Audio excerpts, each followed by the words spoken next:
Joining us now is Okpe with stories trending around the world. Hello, Jinx. You managed to pull it up every single day. How are you? I'm good. I enjoyed your This Day Live yesterday. It was fantastic with the lawyer, Malcolm. Amazing. Well done. Good morning, Rufai. How are you? Morning, how are you? Fantastic. Morning, yeah. We're missing Tundu. Yeah. We'll see her tomorrow. Well, good morning to you, viewers. Here are some of the stories that are trending across the globe. In the United States, former President Donald Trump took a victory lap over the weekend after his appointed Supreme Court justices voted to overturn Roe v. Wade, a landmark ruling that outlaws abortion in the country.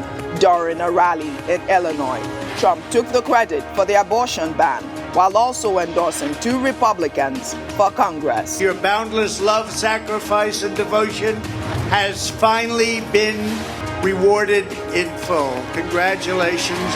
While in Italy, the Vatican has praised the U.S. Supreme Court for standing for life after reversing the country's nearly 50-year stance, which legalized abortion.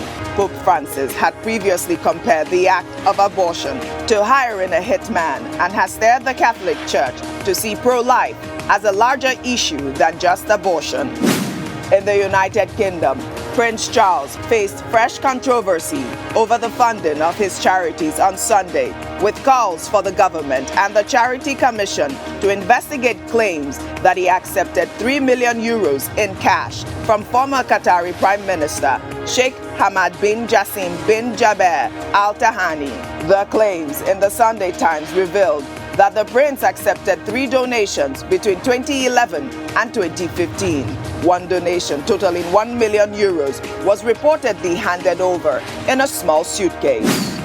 Then, the University of Lincoln in Brayford Pool has banned Nigerian Senator Ike Ikweremadu from being a visiting professor of corporate and international linkages after the lawmaker and his wife, Beatrice, were arrested by the Metropolitan Police for allegedly conspiring to harvest the kidney of a minor and potential modern slavery.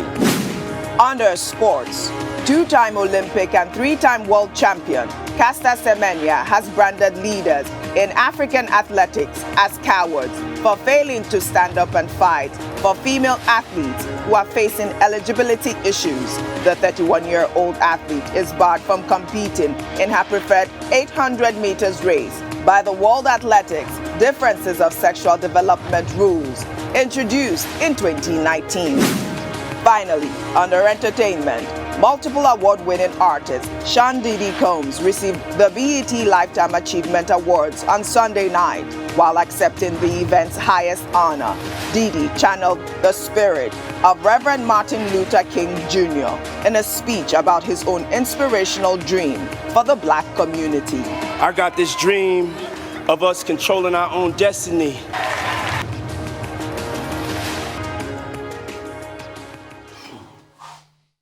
Now let's begin what's trending with reactions trailing the educational qualifications of the flag bearer of the All Progressives Congress, Asiwaju Bola Ahmed Tinubu.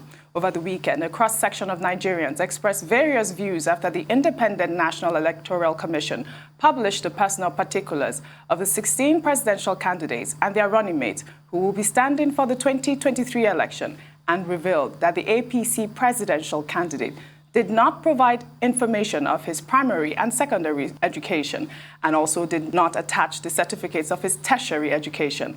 INEC, in its publication, also revealed that Tinubu claimed in an affidavit attached to the Commission's qualification form that his certificates were stolen after he was forced into exile by the military dictatorship of the late Sani Abacha. Let's take some tweets. Well, author and activist Renaud Mockery wrote, "Bola Tinubu, where is your primary and secondary school certificates? How could you have been accepted to the university without them? Tell us the names of your schools so we can track your classmates. We don't want another Buhari without certificate. Enough is enough." Well, Premier wrote, "The emergence of Buhari as Nigeria's president has changed the standard of governance forever. That is why Tinubu can even contest for the post of president. You don't need to have certificate as long as you have your NEPA bill to present to INEC. I'm afraid it will get worse." While Momo wrote, "I simply cannot understand how the APC keeps fielding candidates without certificate or records, from Buhari to Oshomole to Abiodun. I'm hearing on this platform that Tinubu's real name is Yekini Ogunlere. A birth certificate, SSCE will disapprove all this quickly. Well, Warrior wrote, Tinubu's certificate. You will recall that there was a petition dated August 12, 1999 about the educational background and age of Tinubu, written by Alhaji Jamid Seriki and Dr. Waliyu Balogun Smith. They accused him of lying about his age in his nomination form to INEC. Well, I believe that this issue was presented in 1999 when Gani Fayemi had filed a petition and the Supreme Court had dismissed it on technical grounds. They had also had the former governor of Lagos State, as he was then, go in front of a 5-member ad hoc committee. And after that, on September 23rd, 1999, when Tinubu appeared before the 5-member ad hoc committee investigating a suit filed by the human rights lawyer, Gani Fayemi, he spoke about his difficult and traumatic youth and how he scaled the hurdles of life as a self-made man.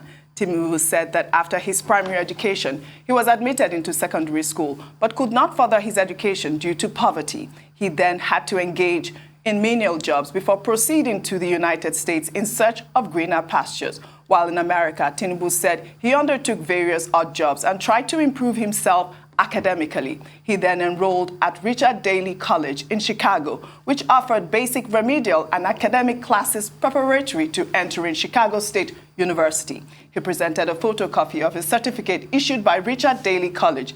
Tinubu further stated that throughout the time he studied in Chicago, he also had to fend for himself, paid his way through school by working extra hours as a tutor in the same university. He also said that 27 credit hours were transferred from Richard Daley College to Chicago State University, where he obtained a Bachelor of Science in Business and Administration. His major was in accounting. Dr. Abati, over to you. Well, this matter, I say we've been on it since 1999. It went all the way to the Supreme Court, but the Supreme Court threw it out, on the grounds that it's the House of Assembly that should take a look at it. So the matter went to the Lagos State House of Assembly. His counsel then was Femi Falana, SAN. But the Supreme Court said he had immunity because already when the matter came up, it was covered under Section 308 of the Constitution. So the National Assembly had the powers to do whatever they needed to do, but that matter was settled. A few years later, someone else went to court to still bring it up. The same issue, certificate forgery and perjury. The court again threw it out, that the matter was out of time. So, Asiwaju Bola Ahmed Tinubu now wants to be president. The qualifications for being president are spelled out under Section 131 of the Constitution of Nigeria, further interpreted in Section 318. To be president of Nigeria or governor or anything, you don't need more than school cert or its equivalent. What he has done this time is to tell INEC that, look, his documents were stolen when he was on exile between 1988 and 1994 or so. And by the time he returned, those documents had been taken away. So what he has done this time, he did not fill the form the same way he filled it when he was running for Senate. He did not fill it the same way he filled it when he wanted to be governor, because he said it was Tokunbo Afikuyomi who filled the form for him then. This time around, he just stated that he has a degree, which is even bigger than a school certificate. So it's up to INEC, to determine whether it fulfills the conditions under Section 131 of the Constitution. However, let it be noted that producing wrong certificate or forging a certificate is a ground for disqualification under Section 137, subsection 1 of the same law. But for you to be president of Nigeria, you don't need to have any qualification. Just manage to speak English or attend one or two seminars organized by, Jineka, and you are good enough to be president of Nigeria, which is where the problem is. Yeah. But why is it that no classmates have shown up? Because if we were to question my credentials now, there will be so many people that will show up from everywhere and say, we were in the same class. Right. Okay, I'm not offending. I attest to it every day. Right. So those are the questions. They are very valid questions, Dr. Abati. I think it's a case of the basic prerequisite you need to lead any country is transparency and public accountability. Correct. That's the number one question here. And it's not today we've been having issues with certificates. I keep reminding us of the case of Salisu Buhari. Do you know that even the Speaker of the House of Representatives, Dimeji Bankole, had this issue about NYSC or not attending NYSC at a point in time? And I think somebody showed up for him. We've had the case. The case was dismissed, the fact that he had immunity. Somebody brought it up again. When it was brought up again, they said the case was started bad. I sought legal consent on this, and they still said people can bring it up legally. But my question is, if he filled the form in 1999 and he said he went to a primary school and he went to GCI, there should be people from GCI that we can verify. You see, yeah, we know that the bar is so low to run for presidents in this country. All you need is a school cert. You don't even need to pass it. You can have F9 parallel, but as long as you attended school cert. But also the most important thing needed is accountability and transparency. Credibility, and credibility in our national life. You know, like they say, honesty is everything, and for the position of the president. So, concerning this, if he said all his documents were burnt up, he couldn't go through, we understand that people could go through hard circumstances growing up.